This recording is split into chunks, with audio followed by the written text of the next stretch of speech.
Hi folks, you're with Tassus today at your Pushback channel. Thank you for joining this audio live stream. In this essay, I'd like to talk about the phenomenon where, and we see this in Australia or in Britain, the United States, of course, where gangs of black youths run rampaging, often destroying property and looting, mass looting. And they've coordinated using social media. So they've all messaged and texted each other and so on, saying, well, we're going to go down this street at this time. So they all converge at the same time, and then somebody sort of, if you like, pulls the starting trigger and off they go. Now, if there are any police around, they stand by and do nothing and kind of let them get on with it. Apparently, as I understand, at least the view is that if you confront these unruly black youths, that it'll only turn into a worse situation, a riot. And so it's better just to let them break the law repeatedly while you watch.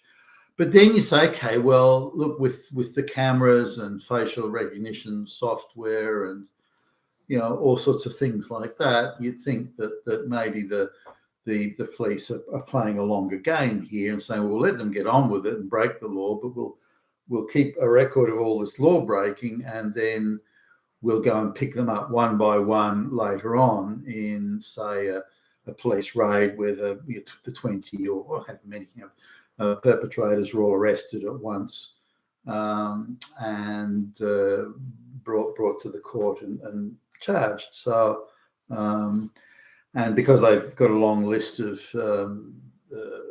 crimes to put on the charge sheet, they would possibly spend quite a few years in prison. So that would maybe it's done that way. And as the constant refrain goes up, well, those shops are insured, so who cares? Okay, I mean, I guess that's one way of looking at it. It's not the law-abiding way that I would have thought should apply, but hey, so all right, then the police are unable to stop it, so they say, so they can't intercept it before it occurs and diffuse it before it becomes an issue. If they are on the spot or anywhere nearby, then they don't respond because that might escalate it. And so do they then arrest these people afterwards? Well, no, that doesn't really happen. So as far as I can tell, certainly by the research I've done, if there's been a big riot somewhere, then you look at the court lists that are in the public domain. You look at the court lists to see if people are being or have been arrested and brought charged. Now, you may get one or two, but given there's over 100 people in the riot, then one or two is not much. You'd think they'd at least be able to get more than half the rioters, at the very least, more than half the rioters arrested, but they seem unable to do that. Now, some of these rioters have hoodies and masks and so on. How they're allowed to run around the streets sort of with that is yet another matter. So some of them may be hard to identify. So at what point should the police intervene? And if they know it's happening or going to happen, why do they not have a bigger presence on the street or in the area beforehand? Like, is there nothing they can do? Can they only arrest people that they get a full 100% facial recognition clock onto them and say, okay, that's Billy Bob from around the corner, we'll go and arrest them? Is that the only way? Are these people illegal aliens? Do they not have driver's license or other ID forms of other forms of photographic identification that facial recognition could get to? So what it appears that the police have almost no control, and they're looking at the least line of resistance. Well, we don't want a situation where we may upset these people. After all, they're only looting and torching the place. Why should we upset them? Why should we cause a riot over that? Well, what about the authority of the state? Surely the state has some authority here to decide what's acceptable behaviour on the street and in the community, or maybe not.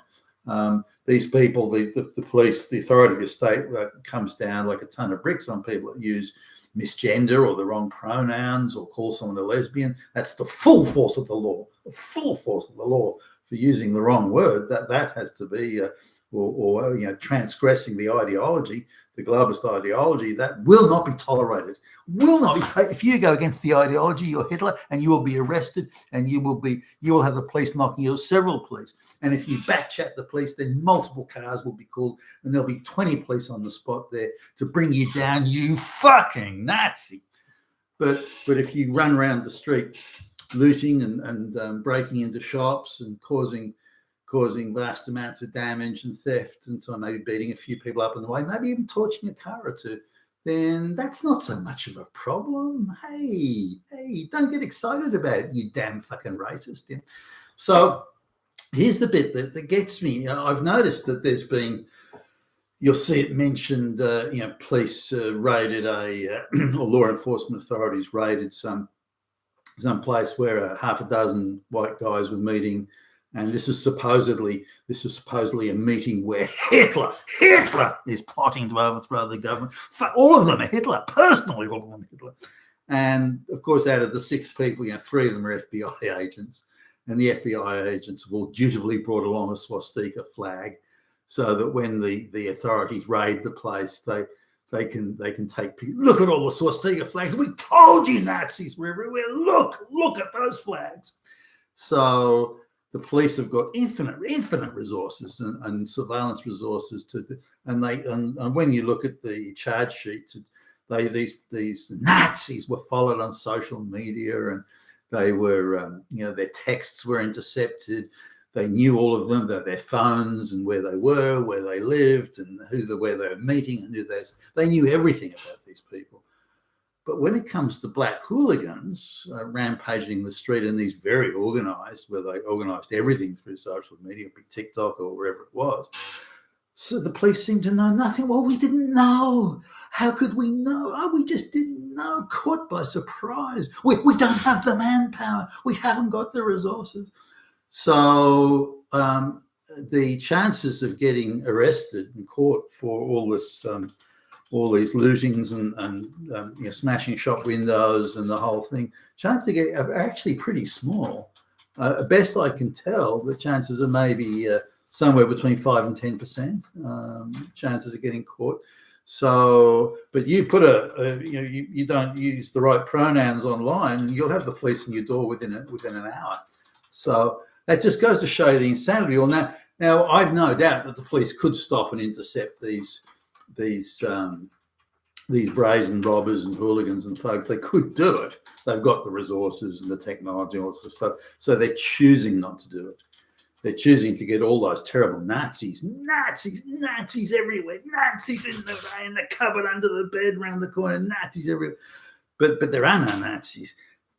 But these organised stealing and hooligan gangs that go on the rampage, there's no shortage of them, but somehow there's an inability and certainly a lack of desire by the police to do anything about it.